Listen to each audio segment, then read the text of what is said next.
Praise the lord. ఈరోజు దేవుని వాగ్దానం 115వ కీర్తన 13వ వచనం.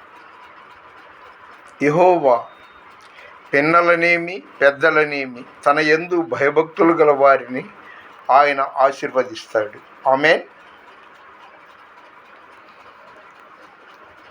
పునరుత్థానుడనా యేసయ్యా, పునరుత్థానుడనా యేసయ్యా, మరణము గెలిచి బ్రతికించితివి నన్ను, స్తుతి పాడుచు నిన్నే ఘనపరచుచు, ఆరాధించెద నీలో జీవించుచు, స్తుతి పాడుచు నిన్నే ఘనపరచుచు, ఆరాధించెద నీలో జీవించుచు. పునరుత్థానుడనా యేసయ్యా, నీ కృపచేతనే నాకు నీ రక్షణ భాగ్యము కలిగిందని, నీ కృపచేతనే నాకు నీ రక్షణ భాగ్యము కలిగిందని, ప్రాణమా ఊపిరి నాలో ఉన్నంత వరకు, ప్రాణమా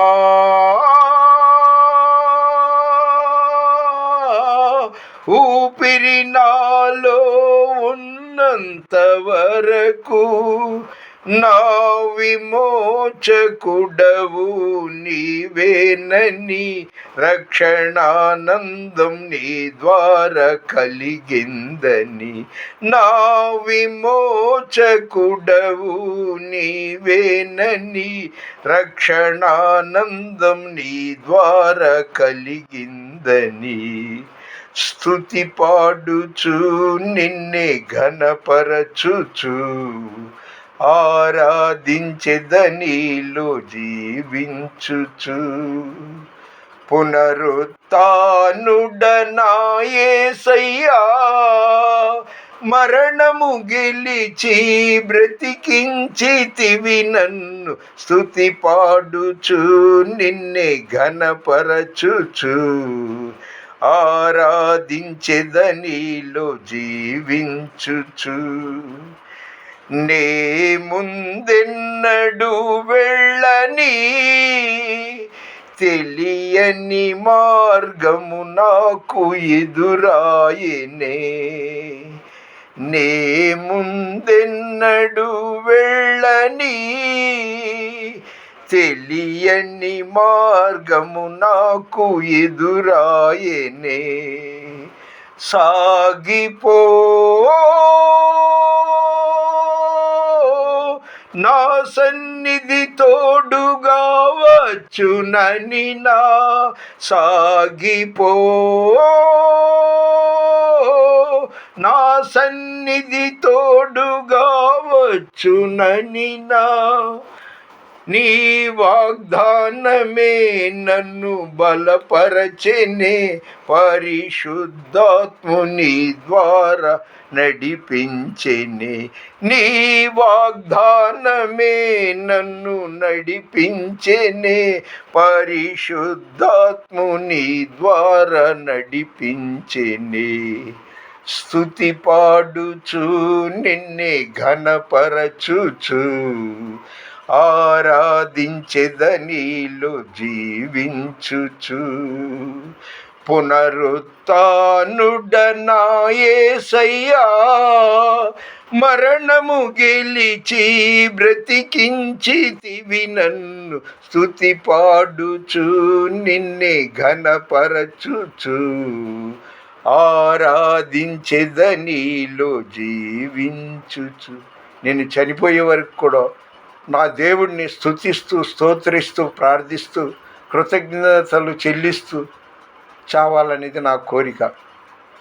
చెరలోనైనా స్తుతి పాడుచు మరణము వరకు నిన్ను ప్రకటించెదా. చెరలోనైనా స్తుతి పాడుచు మరణము వరకు నిన్ను ప్రకటించెదా.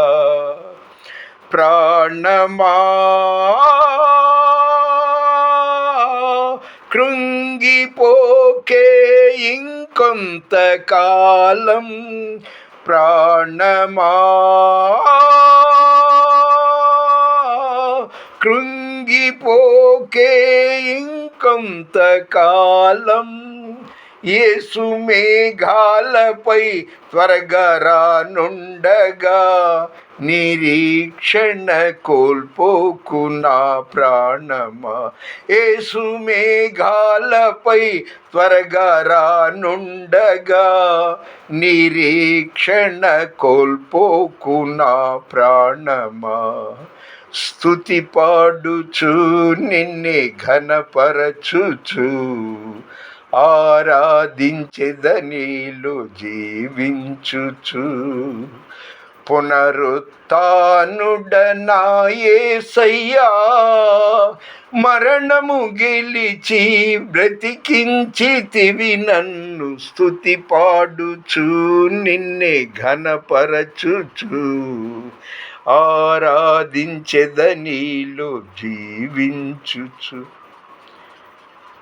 ఈరోజు ఆగస్ట్ 27వ తేదీ మంగళవారం, 2024వ సంవత్సరం, మధ్యాహ్నం 2:30 ప్రాంతంలో.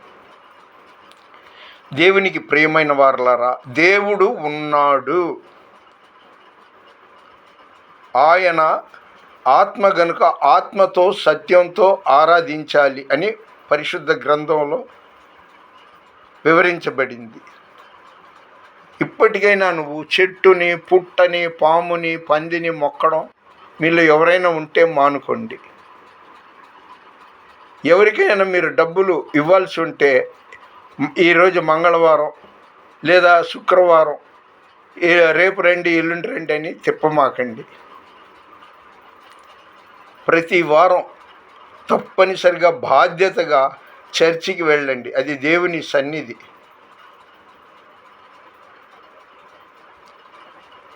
దైవ సేవకుడు అలా వెళ్తుంటే మంచం మీద కూర్చొని లేదా టీ తాగుతూ పంపులో నీళ్లు పడుతూ, చాలామంది అయ్యగారు నాకు అప్పులు చాలా ఉన్నాయండి, ప్రార్థన చేయండి, అంటే పోతుందిగా అంటాను.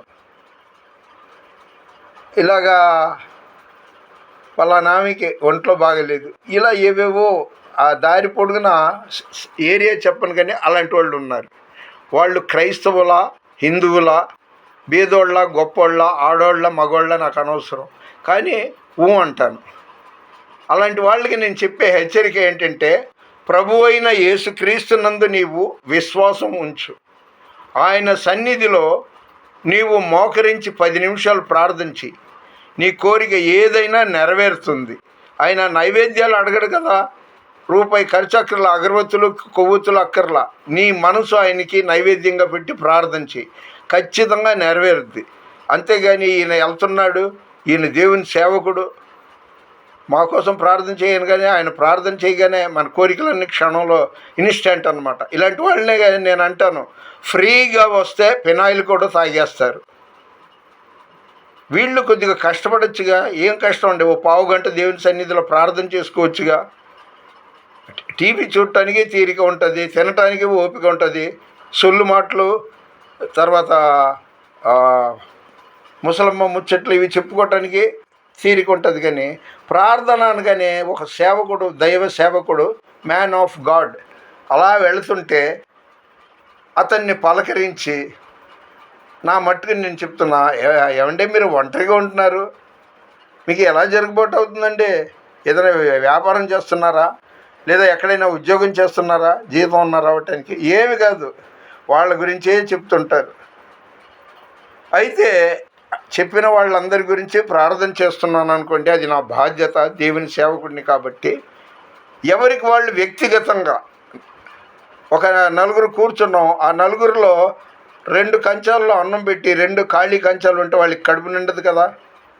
అందుకని వాళ్ళు కూడా వ్యక్తిగతంగా, అయ్యా నా జీవితంలో ఇదే పరిస్థితి, నువ్వు దేవుడి వంట, నీ మహిమ నేను తెలుసుకోవటానికి, అనేకులకు సాక్ష్యం చెప్పటానికి నా కోరిక నెరవేర్చు, నా పరిస్థితి ఇది అని ఎవరికి వాళ్ళు వ్యక్తిగతంగా మాట్లాడుకోవాలి. నువ్వు ఏ కులం, ఏ మతం, బీద గొప్ప, స్త్రీ పురుష ఎవరైనా సరే, యేసు క్రీస్తు అందరికీ ప్రభువు. ఆయన ఏమన్నాడంటే, ప్రయాసపడి భారము మోసుకొనుచున్న సమస్త జనులారా నా యొద్దకు రండి, నేను మీకు విశ్రాంతిని కలగజేతునని. కాబట్టి మీరు విశ్వాసం గొప్పది, విశ్వాసంతో ప్రార్థన చెయ్యండి, కళ్ళు మూసుకోండి, మోకరించండి, ఖచ్చితంగా ఆయన మీ అవసరాలు నెరవేరుస్తాడు. మీరు కేవలం విశ్వాసం, యేసునందు విశ్వాసం ఉంచితే నీవును నీ ఇంటి వారును రక్షణ పొందుతారు. ఇప్పటికైనా కళ్ళు తెరవండి. నిజ దేవుడు యేసుక్రీస్తు ఆయన వాక్యం ద్వారా కూడా మాట్లాడతాడు.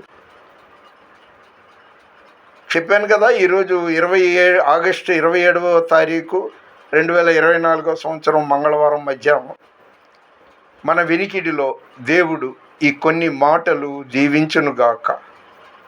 దేవుని పరిచర్యలో మీ రత్నం ఫ్రాన్సిస్. God bless you.